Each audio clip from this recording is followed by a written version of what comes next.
رمضان ختم ہو گیا، عید بھی گزر گئی، اور اب ایک خاموشی سی ہے۔ نہ وہ روحانیت باقی ہے، نہ وہ دل کا سکون۔ اب صرف ایک حقیقت سامنے ہے، کیا ہم واقعی بدل پائے؟ رمضان میں ہم وہی لوگ تھے جو نماز کے لیے جلدی اٹھتے تھے، قرآن پڑھتے تھے، دعا کرتے تھے، دل نرم تھا، آنکھیں نم تھیں۔ لیکن آج کیا وہی حال ہے؟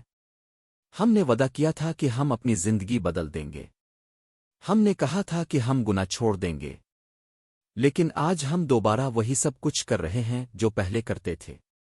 یہی حقیقت ہے جس سے ہم بھاگتے ہیں کہ ہم بدل نہیں سکے۔ ہم نے صرف ایک مہینہ اچھا گزارا، لیکن ہم اپنی اصل زندگی نہیں بدل سکے۔ شیطان یہی چاہتا تھا۔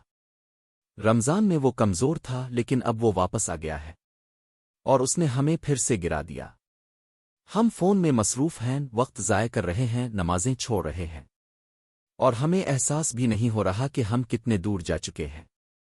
لیکن سب سے خطرناک بات یہ نہیں کہ ہم گناہ کر رہے ہیں، بلکہ یہ ہے کہ ہمیں اس کا احساس بھی نہیں رہا۔ دل سخت ہو گیا ہے، وہی دل جو رمضان میں نرم تھا آج بے حس ہو گیا ہے، اور یہی سب سے بڑا نقصان ہے۔ لیکن رک جاؤ، ابھی سب کچھ ختم نہیں ہوا۔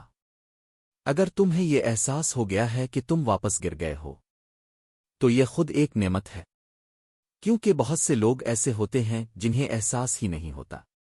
اللہ اب بھی تمہیں دیکھ رہا ہے، وہ اب بھی تمہیں بلا رہا ہے، وہ اب بھی چاہتا ہے کہ تم واپس آ جاؤ۔ تمہیں دوبارہ شروع کرنے کے لیے اگلے رمضان کا انتظار نہیں کرنا، تم ابھی سے شروع کر سکتے ہو۔